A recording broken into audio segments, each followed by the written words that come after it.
Hi, everyone. Thank you so much for coming to join us at this professional talk hosted by the Department of Translation of the Chinese University of Hong Kong. My name is Hong Jiang. I used to teach here as a senior lecturer. Now I'm doing part-time teaching. I'm also an active member of CUHK, which is the International Association of Conference Interpreters. So without further ado, I think I am going to give the floor to Professor Sophie Wei Lingjia, who is Associate Professor at the department, to introduce our guest speaker today, Mr. Hui Huan. Yes. First of all, I would like to extend my sincere gratitude to Ms. Jiang Hong. Thanks to her help and connection, we could have the honor to invite Mr. Hui Huan to join us today and to share with us his precious working experience in Singapore. On behalf of the Department of Translation CUHK, I would like to sincerely welcome Mr. Hui Huan to give us a talk today. My pleasure. Yes, Mr. Hui Huan is an esteemed and highly experienced professional with a distinguished career as an interpreter spanning over 5 decades. Having received his education in Singapore and Beijing, he has worked in various capacities throughout his career, including as a certified and also senior interpreter for the Supreme Court and as an official interpreter for the Singapore government during the diplomatic negotiations with China. He retired in 2007 after serving as the chief interpreter for the Parliament of Singapore and has since continued to work as a freelance interpreter for the UN and international conferences such as World Bank, IMF, Asia Bank, WEF, World Economic Forum, APEC, etc. Mr. Li is fluent in English, Mandarin, Fujian, and Cantonese, and is an active member of the International Association of Conference Interpreters, CUHK. He is also a respected educator, having served as an adjunct senior lecturer at the National University of Singapore and an associate faculty member at UNISM University and NTU, Nanyang Technological University, where he taught translation and interpretation. Additionally, he is a member of the National Translation Committee for the Government of Singapore and serves as an official examiner for the accreditation of interpreters in Singapore. So I think my brief introduction might be inadequate to fully illustrate his achievements and contributions. Without further ado, please join me to welcome Mr. Hui Huan. Thank you. Thank you, Professor Wei. And also thank you, Jiang Hong, for this kind invitation. You know, some time ago when I met Jiang Hong Lao, she invited me to give a talk at the Chinese University in Hong Kong. So without hesitation, I agreed, because after all, I have not been eating siu mo bei and gone and all this one time in Fan Cheng Zhou, all these delicious things in Hong Kong. 講起嚟都流口水啦. But unfortunately, I soon realized that, oh no, I'm only going to see you on the screen. So all I can do is just swallow the 口水 and wait for a better time next time. And also, usually in occasions like this, I always enjoy the part which Professor Wei did just now. You know, listening people saying good things about me. I hope that she can go on and go on. Unfortunately, I think she ran out of good things to say about me. So now I have to come back and talk to you. All right. Anyway, good afternoon, ladies and gentlemen. It's such a pleasure to be able to have this opportunity to communicate with you and also share with you some of the characteristics or some of the good and bad things. In Chinese, we say 甜酸苦辣 of being an interpreter in Singapore. Now, I do not know how many of you have been to Singapore, but you know, Singapore is a very, very unique country. We are very small. smaller than Hong Kong. Population now is about 5 million, and about three-quarter, about 75–76% of them are Chinese, about 15% Malay, and 9% Indian, and the rest are either Eurasian. Eurasian means there's maybe a mix between Chinese and British, or also some Westerners. And being a very multi-racial,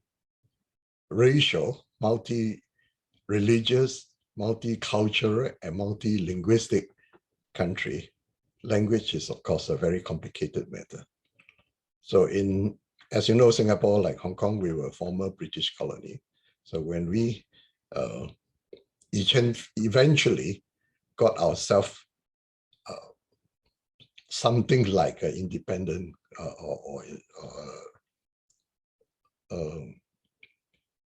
what shall I say, country of our own. So finally in 1959, when we conducted our first general election, the People's Action Party, led by Mr. Lee Kuan Yew, won 43 out of the 51 constituencies in Singapore. So the PAP became the ruling party in Singapore, and Mr. Lee Kuan Yew became the Prime Minister. He was then 36 years old. So when Singapore became, those days it was known as an autonomous state, in Singapore, 自治邦, so it's like self-government, but we were not fully independent. We were fully not yet, because those days our foreign affairs and defense was still under the British control. But then when we became an autonomous state, the first thing we have to decide is what would be the official languages in Singapore. Actually, Yes. I'm sorry, I had to interrupt. I had to Yes. do that, but do you want to share your screen? Oh, so sorry. That's okay. My video is open. I thought I could see myself. Can the others see me? The PowerPoints, Ms. Zhang meant, are you going to share your PowerPoint? No, not yet, not yet. Oh, not yet, Yeah, okay. not yet, yeah, not the PowerPoint yet. Yes, sorry. I mean, I'm a bit lost all, but let me do a little bit of introduction to let people know what is the language situation in Singapore. Okay, so eventually we decided that we should have 4 official languages.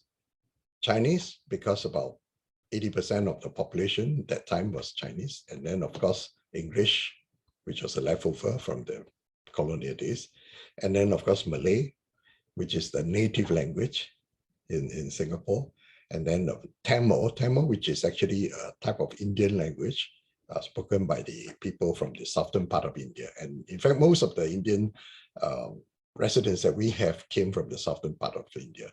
So we have these 4 official languages. Now the question is, what was going to be our national language? All right. So English being spoken by the administration, by the senior officials, and also in the courts and in parliament. So it would sound that maybe English could be a good language, a common language. But then we just got off from the British. So we don't want to have this, having the British as our national language. So the logical choice would be Chinese, because 80% of our population was Chinese. But then Singapore is situated in a very sensitive area. We were sandwiched between 2 very big Muslim countries, Malaysia and Indonesia. And at that time, the biggest threat to Malaysia and Indonesia were the then Communist Party, and they were known as Ma Kong. And the Ma Kong was supported by the Communist Party in China, with the new China just coming out. So the Malaysians and the Indonesians were very worried. So they asked Lee Kuan Yew, so if China, if the Communist Party from China is to attack them, so who would you help? Would you help Chinese, or would you help us, or who would you help? So Lee Kuan Yew said, well, we are Chinese, but we are Singaporean Chinese. And then those days, the Malays said, well, but you call yourself Tang, Cantonese Tong Yan, from Tongshan, or the Hokkien say Teng Lang, Teng Sua. So you were all connected to China. So you were all Chinese. So those days, and with all these problems, we thought, yeah, maybe we should change the word. Instead of calling Tang Ren, so maybe we just say 中国人. 中国人 is also no good because Chinese, 中国的中国人, 新加坡的中国人, so Singapore Chinese is very complicated. So eventually we use the word, okay, 中华, since we are all Chinese. And if you say 中人, then again it's related to China. So eventually we decided to use 华. And that is how we come up with this term 华人 in Singapore. And Chinese language becomes 华语. And so now Singapore, 华语 is our official language. And that is how the Hua comes about. And then because of this sensitivity, so Lee Kuan Yew then decided we should not get Chinese as our national language. So Malay being the language spoken by the native people, the original people in Malays in this part of the world. So we decided that Malay should be our Bahasa Negara or national language. So the national language of Singapore is Malay. And our national anthem, Majura Singapura, is all in Malay. But this is very, very, very funny situation. I think Singapore is perhaps one of the very, very rare, or maybe the only country in the world where 80% of the people cannot speak the national language, including myself. So we don't really speak our national language. And the only time when we ask to use our national language is when we sing our national anthem. Other than that, tak boleh, tak tahu, tak boleh cakap, cannot speak Malay. So this is the situation. But the thing is, with a lot of Chinese in Singapore, according to a survey conducted some time ago, about 80% of the Singapore Chinese people will speak Chinese, but then Chinese also in inverted comma, because in Singapore, we have people coming from different provinces of China, mainly from Hokkien, Fujian Shen, there's about 78%, and then about maybe 15% so from Chiuzhou, Chaozhou, and then about 15% from Canton, Cantonese. So we have Fujian, Cantonese, Teochew, and all that. So all the people will speak their own dialect, which is not a common language. And in fact, in the 50s and the 60s, not many Singapore Chinese could speak Mandarin or Huayu, as we call it. And also the survey shows that about more than 40% of Singaporeans do not really understand English. And for that reason, all the important speeches made in English would have to be interpreted into Chinese. And then, our leaders, including Lee Kuan Yew and all the ministers and all the pioneers, they were all English educated. So they had a secondary school study in Singapore, and after that, they would go to either Oxford, Cambridge, or maybe Harvard or Yale, all English speaking. So when they come back and when they make important speeches, all the speeches will be in English. So yet there was such a lot of people, about more than 1/3 or maybe about half of the Singaporean population not understanding English. So we would have to do the interpretation, and that is how we get into the picture. And in Singapore, like Hong Kong, in a court, we use English. And the law and everything is English. It's all inherited from the British colonial times. And then also our parliamentary system is also English. It's the Westminster system, confrontationally. And the main language spoken is English. I'll come back to that later. And then in the civil service, the civil servants, all the permanent secretaries and all the senior, they were all English speaking. So in fact, English is a language of administration. So everybody in the higher rank, they will speak English. And so when they make speeches, they will be speaking English. So every year, our Prime Minister make it a point to deliver a speech known as a National Day Rally, which is about usually the second Sunday after National Day. Now, National Day is on the 9th of August, so it's usually third week of August. He will make the speeches, which is telecast directly over our national TV. In Singapore, we have a few TV channels. Channel 5 is all English, Channel 8 is all Chinese, and then we have Channel 6 and Malay, Channel 7 is Tamil. So we have 4 languages. So when PM speaks, it will be telecast directly into the 4 languages. And usually what he will do is he will start his speech with Malay, which is, he said, national language. So he will start with Malay, and usually it's about 20 minutes. So when he spoke in Malay, our colleagues will translate it into English. And from English, we will take the relay and translate into Mandarin, and it will go out into the television and Channel 8.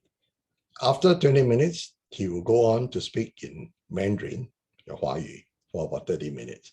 So when he spoke in Mandarin, I will be there together with one colleague of mine. We will translate directly into English, live over TV. And after that, after a short break, he will make a long speech, usually about 2 hours. And this is something like the United States, I think they call it the State of Union speech or something like that, once a year. It's very, very important speech. He will sum up what happened in the last 1 year, what are the new plans and what are some of the new schemes or something. And then he will also mention some people, and it's usually a very light-hearted speech. But the point is this: in Singapore, our civil servants, they are still having this colonial civil service mentality in what we call need to know only. So every time when there's a speech like that, we as interpreters, we don't get advance notice of what PM is speaking. So if he were to speak at 8 o'clock, at about 6 or 5 o'clock in the afternoon, his press secretary will send to us his talking points.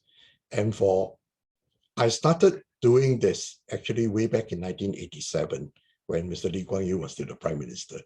And Mr. Lee Kuan Yew, as you know, he just speak off the cuff, with no text, nothing. So we just listen and talk at the same time. And it's live over TV, national TV. So it's very, very stressful. And subsequently, when Goh Chok Tong became the Prime Minister, Mr. Goh was more sympathetic. Usually he will give us a speech, but also maybe about a few hours before he delivered. But the beauty with, I don't know, I wanted to say trouble, but I think I better not use the word trouble. I think the beauty of his speech is usually he will add in some terms, ad hoc, suddenly he will add in something. And these are the things that really killed us. I'll give you one example. At one point of time in the 1980s, the government make it a point that all Singaporean Chinese must speak Chinese. So you must pass certain grade in Chinese before you can graduate with a degree. And because of that, some parents were English educated, with the English-speaking family, they don't like Chinese and they couldn't pass the Chinese, and so they decided to migrate to Australia or to somewhere. So Prime Minister was talking about this, Goh Chok Tong, and then saying, oh no, there are some people, they don't like the system, so they just quit. So I would call him the quitters. And this was not in this text. All of a sudden, he came out with the word quitters. So I was interpreting, 当然有些人不喜欢，他们就离开了所以我就把他们称为how to say quitters in Chinese. Can anyone help me? 离弃者、淘气者 whatever. So the first word that came into my mind was 我就把它称为逃兵. Okay, and then of course there were some who stay behind, so I call them the stayer. 又来了一个 term. 逃兵不逃的话，守将所以我就把它称为守将。After that, I felt very good. Very good. The next morning, my phone kept ringing. People call up and say, "Hey, how can you say we are Taoping? You know, Taoping is deserter. Deserters is a criminal offense. But we just quit. We are entitled to quit. We commit no offense. How can you call us?" A lot of people start complaining and calling up. Eventually, I received a call from the Prime Minister's office. The PM wants to see you. alamak, 糟糕了，闯祸了。So I quickly went to the library and do some research before I went to see him. And eventually, when I saw him, I said, "Oh, Hui Huan, you know, I have some complaints. You know, they were talking about this Taoping. You know, when I say quitters, I don't mean to condemn them." So I look at him. I say, "Yes, Prime Minister. Yes, I know you're not condemning. Quitters is not a criminal offense. But the thing is, in any way, you're not praising them, right? So in Chinese, we call it 50步笑100步. It's a different degree. So I use the word Taoping. It is more direct. But then, can you use the word Taoping for this? So I took out one book, which I managed to borrow from the library. It's called 爱情的逃兵. So I show it to him. See, even in 爱情 we can have 逃兵. So this can be used. Oh, see, it can be used that way. So I got off. So these are the kind of things that it will happen from time to time. And just recently, a few years ago in Singapore, when Lee Hsien Loong took over, the same thing. Sometimes he will come up with new terms, which he did not disclose in his text. And then a few years ago, they started a scheme to remember the pioneers in Singapore, those who contributed during the pioneer years of national building.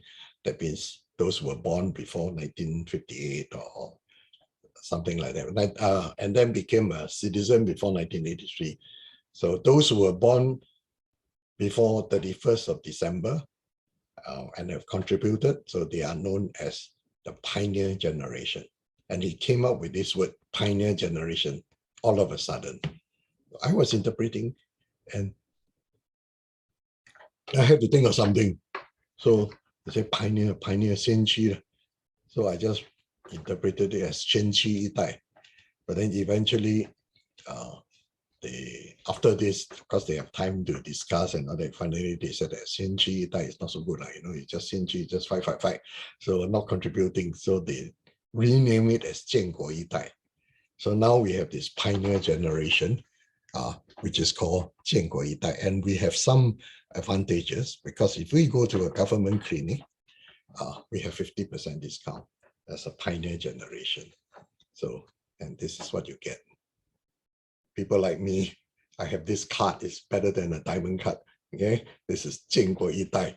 And also if we go to the supermarket on Mondays and Wednesdays, we have 3% discount.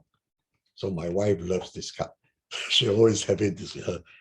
So whenever we go to the counter, we say, pioneer, show her the card and we get 3% discount. So this 建国一代 became very popular in Singapore. And then those who were born after 1949, those are the 50 to the 60, including the Prime Minister himself and many of the ministers, they say, hey, not fair. These old people get all the benefits we don't have. So eventually, a few years later, they came out with this scheme, they called it Merdeka generation. And because of their previous experience, so they came to us. We have in Singapore, we have what we call Chinese, under the National Translation Committee, we have a Chinese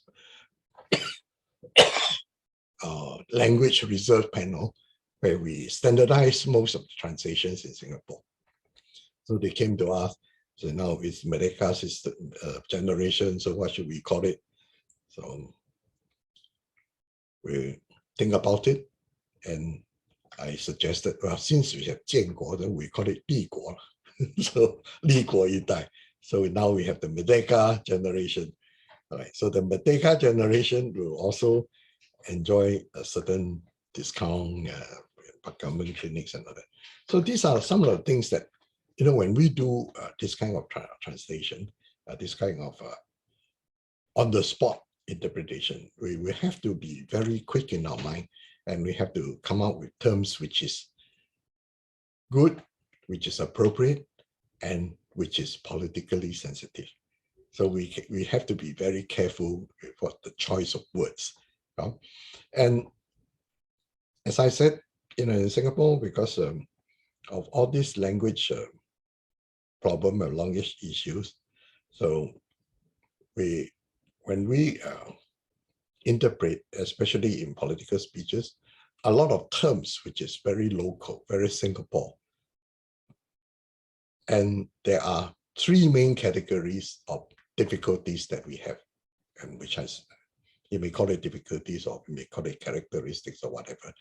The first is the names. Okay, let me go to, let's see if I can share the screen with you now.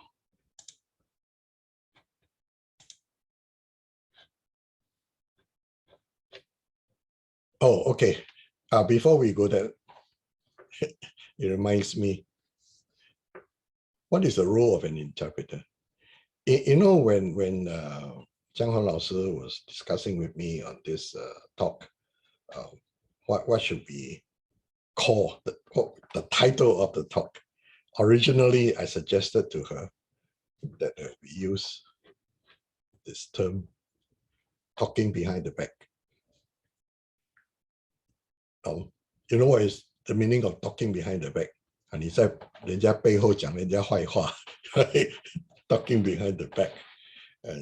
But then subsequently, Jiang Hong Lao Sư said, oh, we're going to publicize these, we're going to put it on the mail. I said, well, if that's the case, it's not very appropriate. So we use a more formal title, so interpreting political speeches in Singapore. Wow, so high sounding. Maybe you were all attracted because of this. Sorry about that. But my main talk is actually talking behind it. You know what is, why talking behind the back? You know, on one occasion I was in Parliament. We just came back from overseas tour. So with some ministers and MPs, I have to go to them to get them to sign something. So during the break in the Parliament sitting, I went to the common room, which is the members' restroom, to look for them. So when I pushed open the door, Prime Minister Lee Hsien Loong was sitting there, the first table facing the door. So when I walked in, he saw me, and then with his usual loud voice, he said, haha, this is the guy who is always talking behind our back. And suddenly, you know, the whole room, a lot of people were talking. Suddenly, pop, everybody dead silent, all staring at me. Who is this guy? Caught by the Prime Minister talking behind me. 还有脸进来，还敢进来这边? How dare you? And then the Deputy Prime Minister, Taman, was a very old friend, a very good friend of mine, started laughing. Ha ha ha ha. Yes, yes, literally. Why does he say talking behind the back? Let me show you one photo and you will know. You see, this is our Deputy Prime Minister. This is our Prime Minister Li Keqiang. And there I was sitting behind him and talking behind his back. That's what Prime Minister meant by talking behind the back. So this is the role of the interpreter. So we are talking behind his back very often. So 经常都是坐在他们背后在讲话. So you know, some other occasions, this is also another Deputy Prime Minister with Li Yuanchao. Li Yuanchao is the 组织部部长. He's a very high-ranking person in the Communist Party in China, is in Shanghai, and this was a cutting from a newspaper. So this was my role as an interpreter. Okay, just now I was saying that when we interpret, we have to be very sensitive, and we must know sometimes the differences in the different languages. And because of a cultural difference, the use of terms may have different meanings. So on one occasion, I was accompanying our Speaker of Parliament to China. So we went to various places. And that was being his first visit to China. I think way back in 1992 or something. So we went to Beijing, Shanghai, Suzhou, Hangzhou. Eventually, the last stop was in Shenzhen.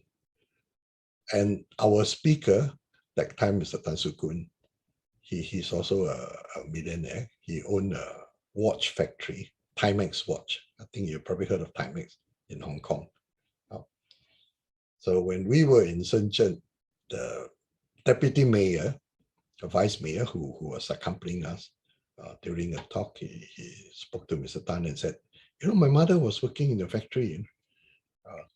And then he mentioned the name, and then said, oh yes, I remember, but she has retired, isn't it? Yes. So that's that. So eventually, on the very last night, usually we will host a dinner to thank all the people who have been helping us and accommodating us. And then, as usual, the speaker being the host, he will go up and start thanking this one, thanking this, thanking, like 金马奖, so 谢谢这个, thank, and eventually the last you say, oh, finally I would like to thank Mayor Yang for your taking care of us. And then he added one sentence, please send my regards to your mother. Anything wrong with this?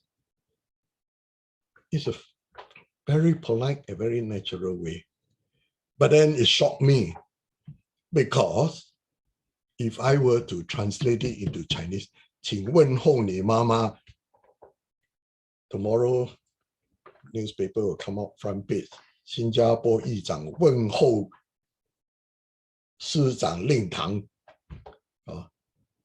There might be a demonstration outside tomorrow, because in Chinese, when you 问候人家的妈妈, especially in Cantonese, 他们問候你老母啊, in writing you say ask your mother, that kind of thing. It's actually a courtesy, But then when translated into another language, it becomes a curse. Like scolding people. So at that time I was shocked. I didn't know what to do. So I just say, oh, 请问候你的家人. And this speaker still didn't know that he has actually said something which he shouldn't say. So I thought I said mother. And his mother, I mean, not his mother, speaker's wife was present, and she's a Cantonese, and she knows very well what is the meaning. He just told speaker, said, Mr. Lee, just save you your neck. So when we are interpreting, it's something actually very simple. Nothing controversial, but because of language difference, we have to be very careful. And it's, in fact, in English and Chinese, because of our different culture, different background, different usage, certain words cannot be translated directly from one to another. So because of this, I came up with this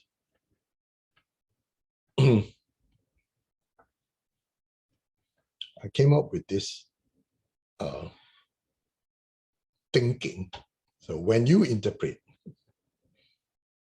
you can be absolutely wrong, but you may not be absolutely right. So, and an accurate interpretation may not be an appropriate interpretation. Quotable quote, Hui Huan is my quote. I didn't copy it, I invented it. And this is from my personal experience. I feel that many a times when we interpret accurately, it may not be the right thing to do. So you can be accurate, but it may not be appropriate, just like what I said just now. And also, sometimes when we're talking about some terms, when you say, oh, he's a black sheep in the company. So how do you translate that into Chinese? 他是公司里面的黑羊. Nobody will understand you, right? In Chinese, we have a equivalent, which is 害群之马. So you say, hey, how come the yang become the ma? How come the sheep is a sheep? It's not a horse. How can you say it's a horse? But then this is usage. This is language. So when you interpret, you have not only to be just good in language. You have to look in the culture, and you have to be good in how the words, certain words are used. I remember when in the courts, one occasion, my colleague was interpreting in a murder case, and the lawyer asked this witness, so when you saw that, when he, the accused person, saw that you were having, you got more, bigger share than him,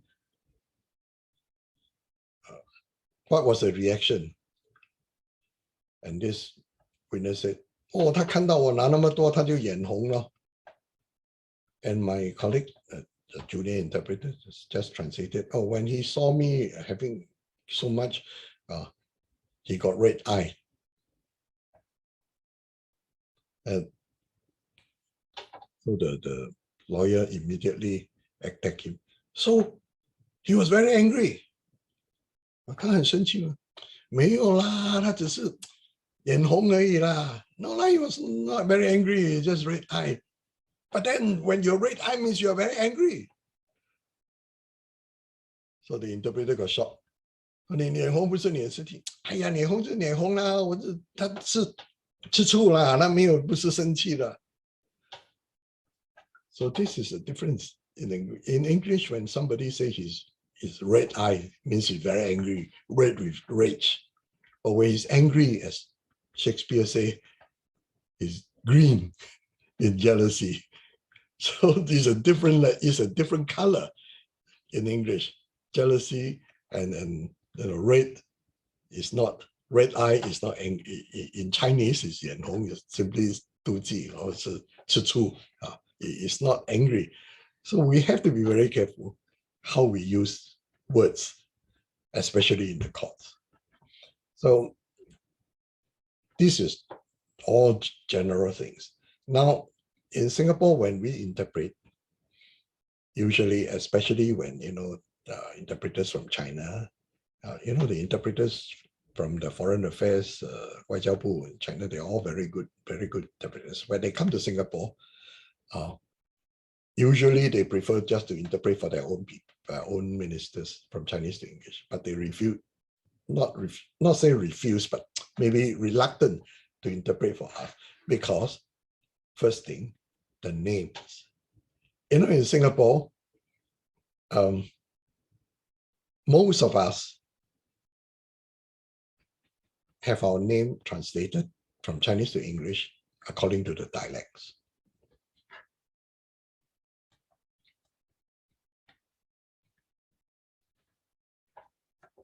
Now, we look at this Chen, for example, in Hokkien and in Teochew, we usually have this surname Tan. When you see a Tan, Mr. Tan, when I see a Mr. Tan, I know straight away he's either Hokkien or Teochew. But if he's a Cantonese, his surname will come out as Chen, C-H-A-N or C-H-E-N. And Mr. Wu, like our former Prime Minister, Wu Zuotong, Wu in Hokkien is Go, so it's translated as Go, G-O-H. But in Cantonese, because and then when it's Wong, the Cantonese in Teochew becomes Huang, which is yellow. When Cantonese is Wong. And then in Wang, Hokkien is Ong. It's not it's Ong, but the Teochew will pronounce it as Heng. Our Deputy Prime Minister, Heng Swee-Keat.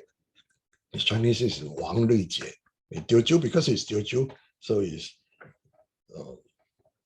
name is given as Heng. And in Cantonese is Wong. And this biggest difference is Ko, K-O-H, Xu. In Hokkien is Ko. When it's Cantonese is Hui, H-U-I or H-O-O-I. So in Singapore, because of all these complications in all these names, we have to know it. We have to know who is who, whether he's Cantonese, whether he's Hokkien. And all those days when we were working in the courts, we have to deal with all these uneducated people, lower educated, maybe even the uneducated. and they come from all walks of life. And sometimes in a mention court, a mention court is the first court when a person is arrested, he'll be charged in court, and the first court they appear. We would first have to read the charge to them. Usually is by right, it should be the judge or the magistrate reading the charge, but because of convenience, the interpreters were asked to do it. So normally we will go up and read the charge to the accused person. And then according to the Constitution, in the courts, anyone accused person or witness is entitled to use the language of his convenience, language which he's most familiar with. So we normally have to ask the accused person whether you're Hokkien or Cantonese, and then we read the charge to them. But because of our experience with all these surnames and all, so when we look at the charge, he's done something, we know straight away it's Hokkien, so we should just read it in Hokkien. If he's done something, we just read it in Cantonese, and this is what we do. And in the courts, we speak many dialects: Hokkien, Cantonese, Teochew, Hainanese, Hokkien, even Shanghainese. You know, sometimes within 1 hour we could be speaking 4 or 5 languages, different dialects when we're working in the courts. This is live interpreters in the courts. And then for some of these non-Chinese ministers or politicians, normally when they were nominated for election, they will come to us, and us, usually it's me. They will come to ask me and ask me to give them a Chinese name so that they can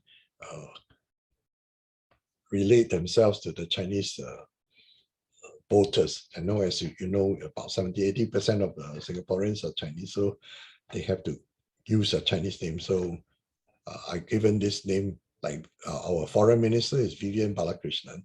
So I just simply put this as Hui Huan. I think in Hong Kong also is the same thing, and a lot of foreigners are given a Chinese name. So when you look at the name, you really don't know whether they're Chinese or foreigners, right?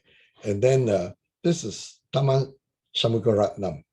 So he's got a very, very long surname, right? But actually, for the Indians and the Malays are the same. They don't have a surname. The surname is actually the name of the father. So Taman Shanmugaratnam is actually Taman son S/O, son of Shanmugaratnam. So usually when the Chinese visitors came, and the Chinese interpreters always have problem pronouncing his name. Shamgu. Can you try reading this? Shanmugaratnam, Shanmugaratnam, Shanmugaratnam. Can you do it? It's very difficult, right? So we normally just say Minister Taman. And when he started the campaign, I gave him this Chinese name, Taman, without the shang. Taman. And then subsequently, he came back to me. He said, "Hey, Hui Huan, you know my Chinese name, you know why they always laugh at me? They call me Damo." Damo, you know, the Damo faster. So they call me Damo. Why is it? I say, oh, because it sounded something else. So eventually, okay, I give you, because it's Shanmugaratnam, so I put the word Shang in front, Shantaman. So now Shantaman is no more Damo. And then this is another minister, is a Malay, it's Maliki. So when the first name came to us, the first I have in mind is Maliki, right? Maliki, Maliki, Malaya的马，厉害的厉，基础的基，Maliki, good for the foundation. He also came back and said, "Hey, how come my residents, the voters all laughing at me? They call me Malaikai." You know, in Singapore, we always laugh when the person is skinny. We call him Malaikai because, you know, when the Malays in their kampongs or in the villages, when they rear the chicken have not enough to eat. They're all very skinny and running about very skinny. So when we see a skinny person, we call him Malaikai, Malaikai. So the people are loud laughing at him. Malaikai, say, "Can you give me one more sophisticated Chinese name?" So I changed it to Meng Li Qi. and nobody dares to laugh at them. In fact, some people don't even know how to pronounce it. So this becomes his Chinese. And this is Goh Chok Tong, his own name, Wu Zuo Dong. This is Hokkien, Chok Tong, Ngo Chok Tong, Wu Zuo Dong. So therefore, in Singapore, we have to know the names of the ministers, and we have to pronounce it correctly so that we would not cause any misunderstanding. And then, you know, this name is a very funny thing. Now, for the Malays, or even for the Muslims or the Middle East people, they don't have a surname. So there's Ahmad bin Muhammad. Bin means son of. So Ahmad bin Muhammad means Ahmad, son of Muhammad. And then Ahmad's son may be Muhammad bin Ali, Ali bin Muhammad. So the name actually just carry on. So you just carry the father's name as your surname, but then it has not your name. So one occasion in the Reminzer Bao, there was this news. It says 中国外交部宣告应国务院总理的邀请，马来西亚前总理达英斯里阿布拉杜巴拉达雅到我国进行访问。And then after that, they kept sending 巴达雅总理等等。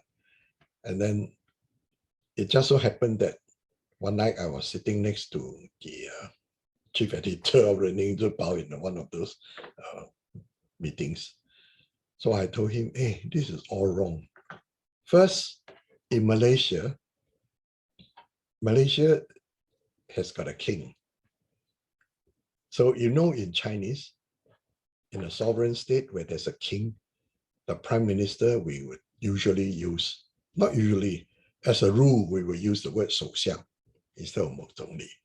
So this is wrong. Malaysia 首相 is not 总理.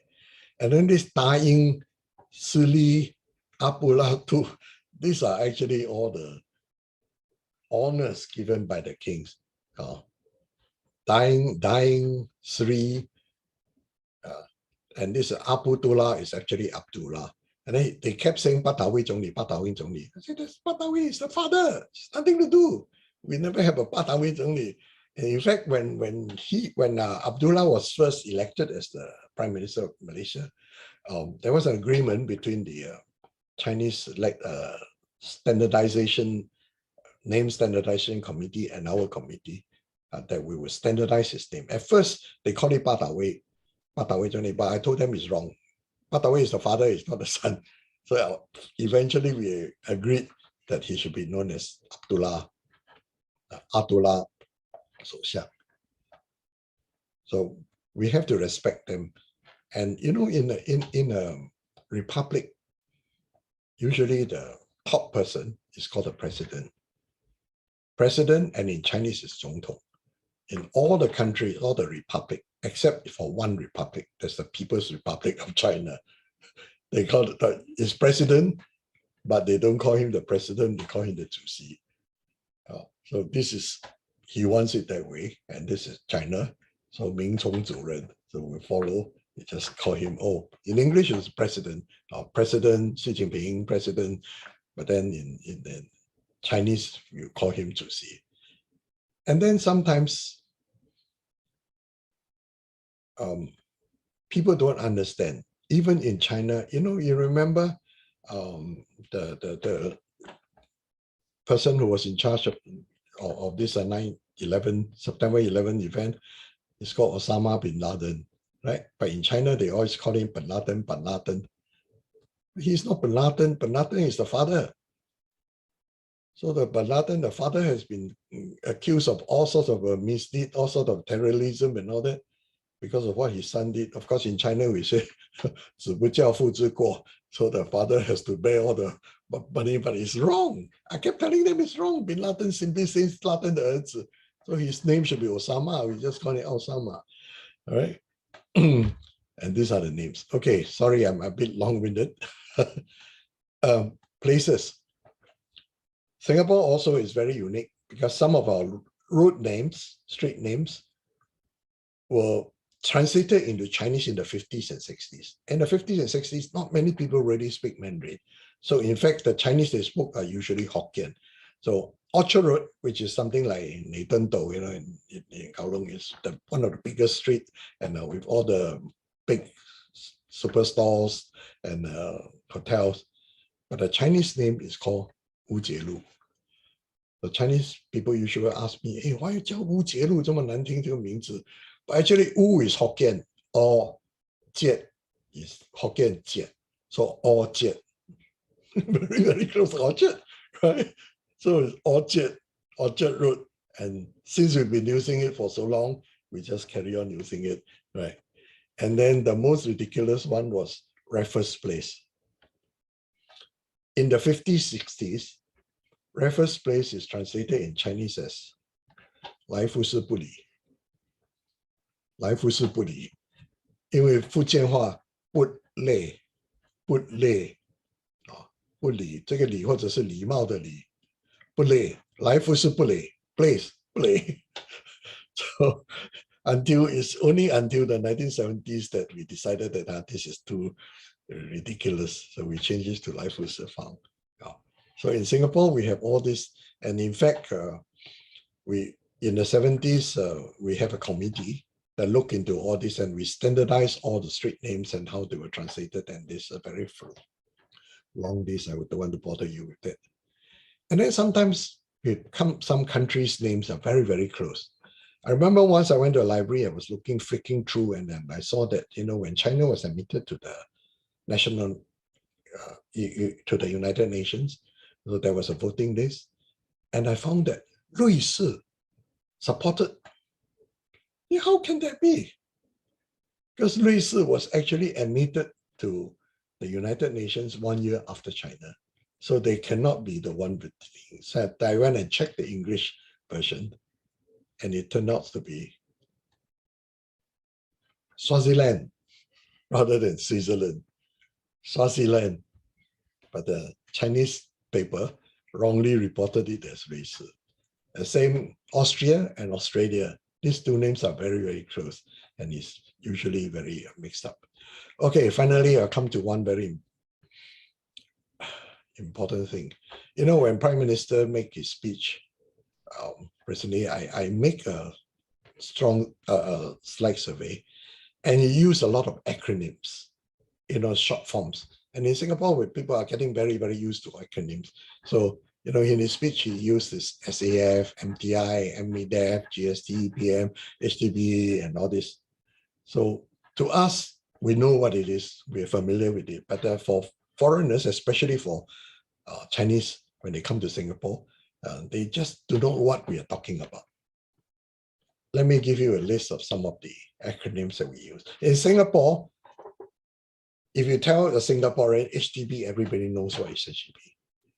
And in the HDB, 买多少钱呢? How much did you pay for your HDB? Actually, HDB is not a house. HDB means Housing and Development Board.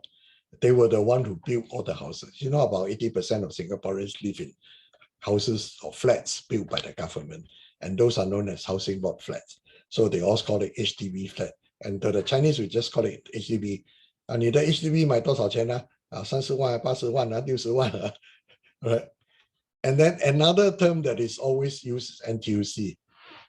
My wife used to say, hey, 下午要不要去 NTUC? You know what is NTUC? NTUC is National Trade Union Congress.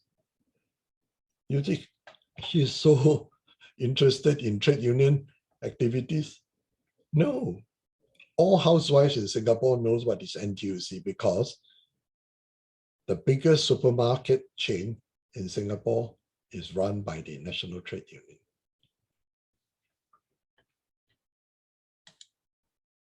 So when they say NTUC, it simply means a supermarket.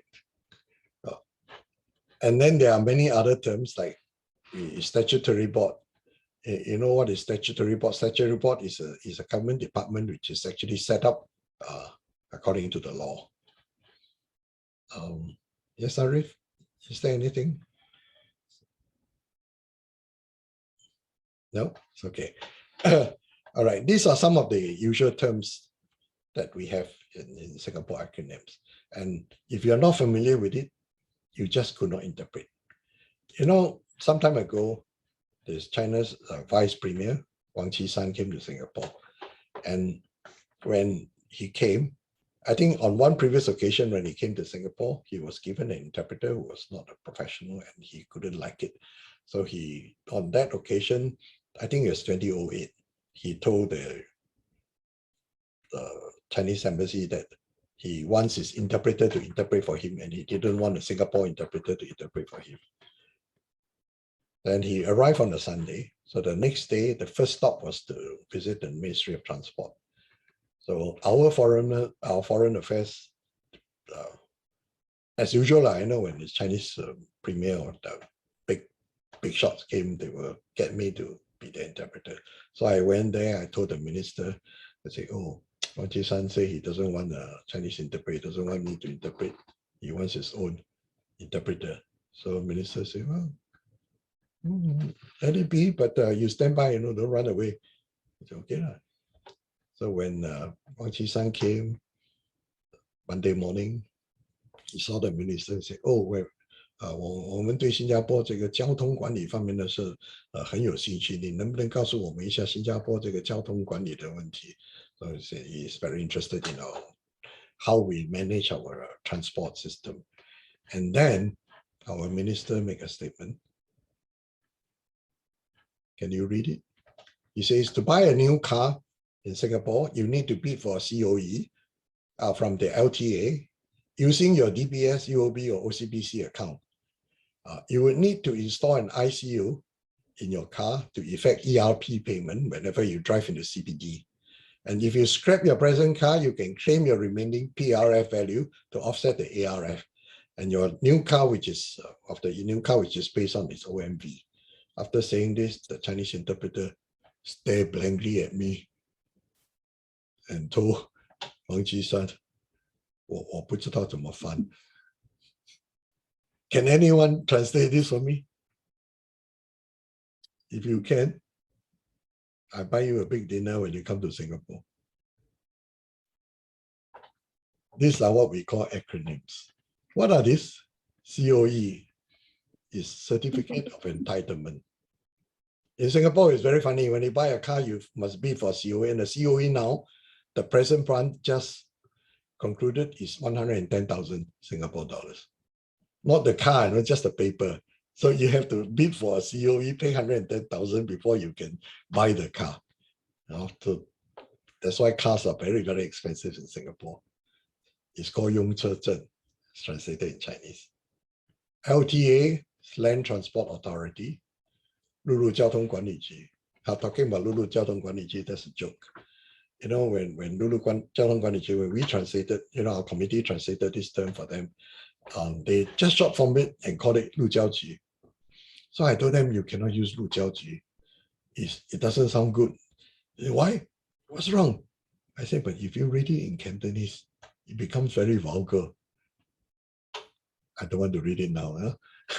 For those of you who know Cantonese, 陆交局, can you read the 3 words? It's something very vulgar. Anyway, this is, all right, DBS is, you know, in Singapore, the 3 big local banks. DBS is originally known as Development Bank of Singapore, and it's now called Xinjiang Yunhang. Then the UOB is Dahua Yunhang. The OCBC is Huaqiao Yunhang. These are terms that all Singaporeans know, but coming from overseas, if you're asked to translate, you may not be able to do it unless you know it. PRF is a preferential additional registration fee. You know, in order to stop people from buying cars, the government will impose this kind of tax. OMV is over market value. So, you know, there are so many of these terms. And then when you drive, we have PIE, CTE. PIE is Pan Island Express. CTE is Central Express. And then the ECP is East Coast Parkway. All right. So all these acronyms, you either know it or you don't know it. there's no way you could translate. So when we interpret in Singapore, especially political speeches, MPs, ministers, prime ministers, they will be using this kind of terms over and over again. So we just have to be knowledgeable to know it. And well, I can speak for another 1 hour, but I can see that Zhang Hong Lao is already getting impatient, right? So I think Well, maybe thank you I'll so stop here. much. Right. Well, thank you so much. Well, certainly one short hour doesn't do any justice to your decades of experience. I'm sure that, like me, our participants have benefited a lot. If you could maybe spare another 10 minutes with us. Yes, I know certainly. you are always very busy, but yeah, then we can maybe take a couple of questions from our Yes, audience. certainly. Yeah, thank you so much. If you are interested or if you have not fallen asleep just now. I think our minds are kept working very hard, figuring out what the acronyms mean. Well, maybe so maybe if I have not taught your interpreters how to interpret, but I've taught them how not to interpret, especially in Singapore. that's also very important. Right. So if anybody has a question, you can raise your hand and unmute yourself and ask the question directly to Mr. Lee. We have 2 slots. Please don't be shy.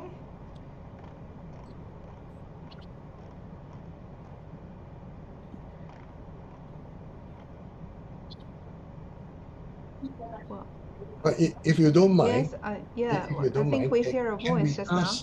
can we ask our participants to turn on the video so I can see you? Is it possible? Sure, yeah. So, yeah, Mr. Lee. I like to see faces rather than just names. If you don't Indeed. mind. Yeah, right. So, Can I thank you very ask much. a question? Yes. Hi, Mr. Lee. This Yeah. is Stacy. Long time no see. Long time no see. How are you? Hi.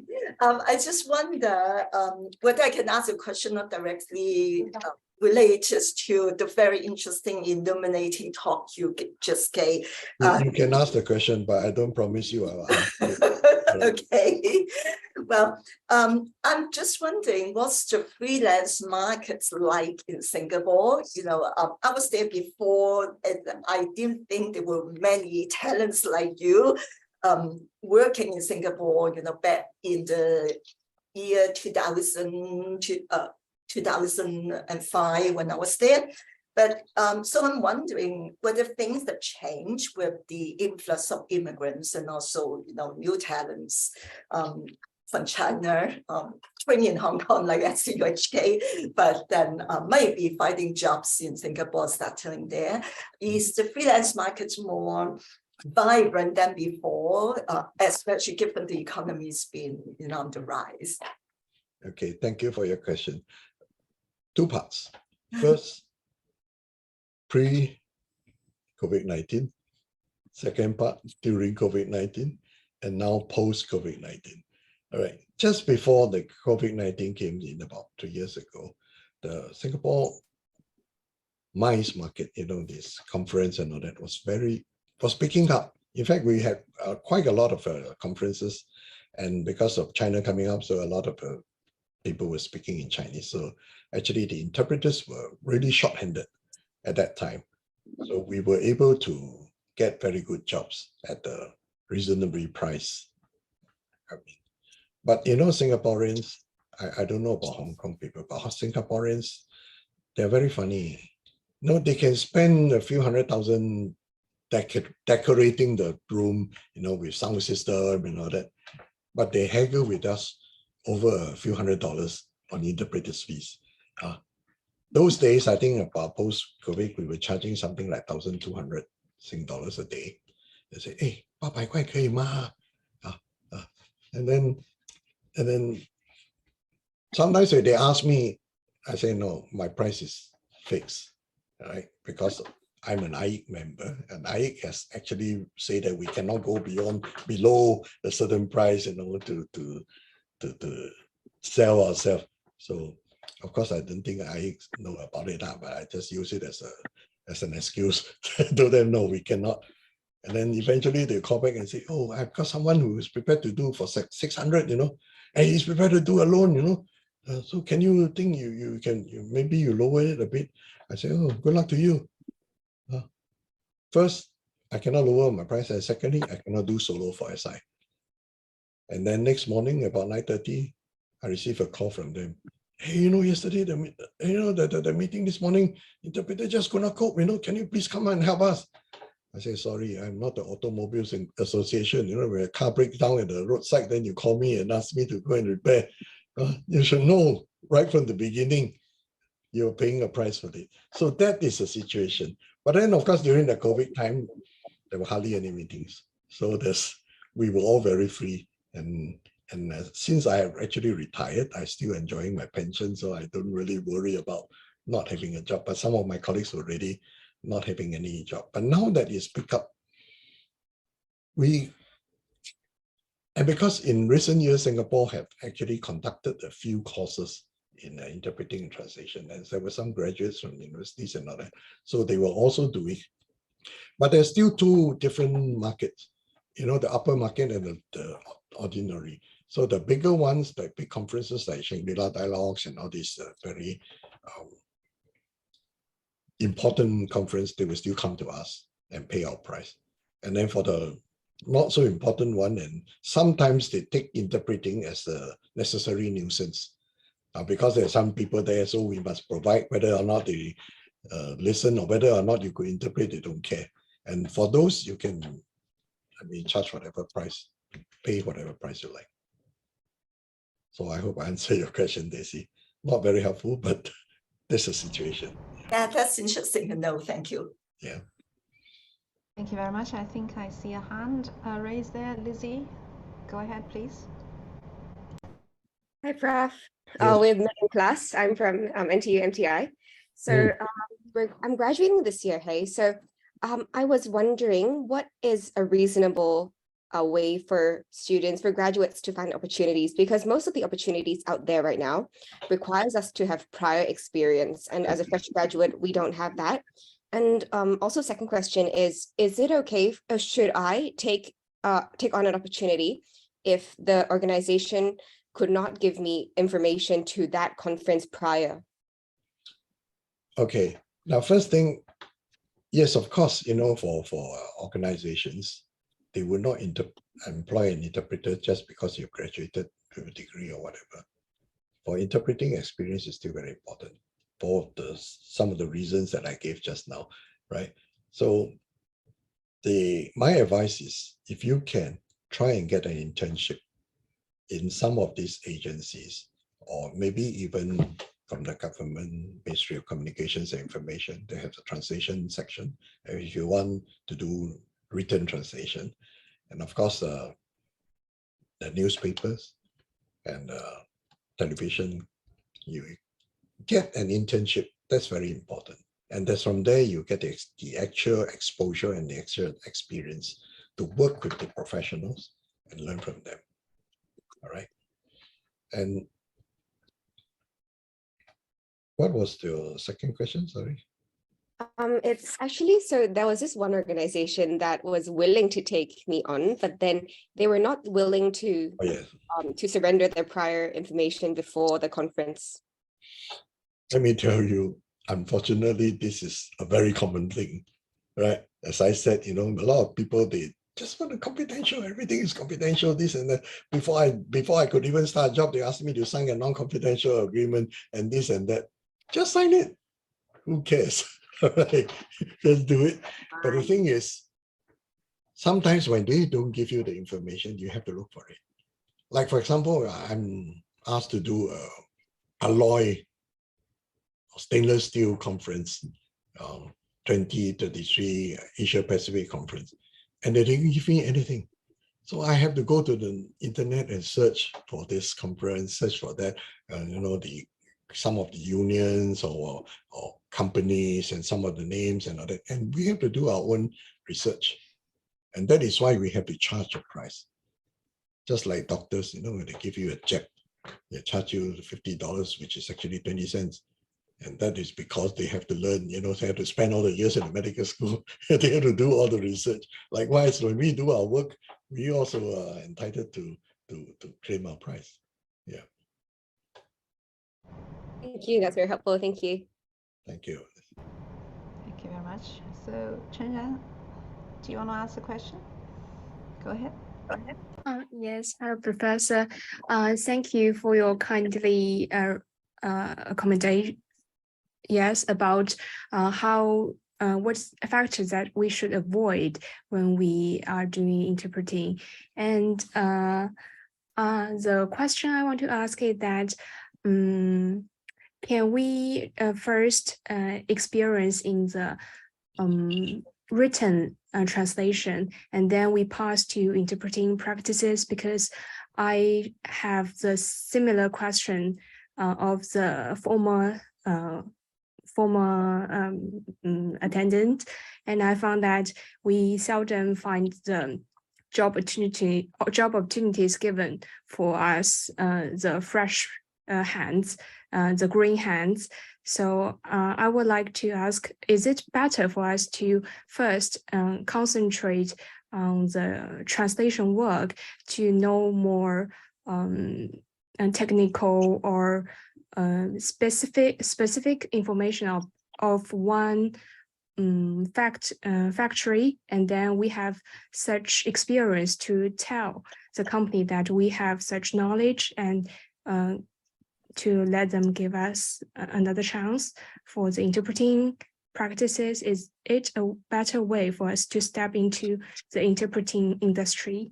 Thank you. You know, when we talk about translation or interpretation, usually we have this term, translation interpretation, right? Master of Arts, translation interpretation. So people were asking me, what's the difference between translation? Interpreting is also translation, one. Huh? I say, yes, interpreting is translation, but translation is not interpreting. That's the difference. So as an interpreter, I always say, you know, all interpreters can translate, but not all translate. In fact, very few translators can interpret, because there are two different skills and two different disciplines. But then with a translation background, it helps in your interpreting, because when you have the translation background, you have the knowledge background, you have the language background. When you come to interpreting, it will be a great help. I will always tell my students, you know, interpreting is like driving. If you are familiar with the area, like for example, in Singapore, I live in the Clementi area. So if you ask me to drive you from Avenue 2 to Avenue 4 and drop me in Block 352, I can easily just drive there.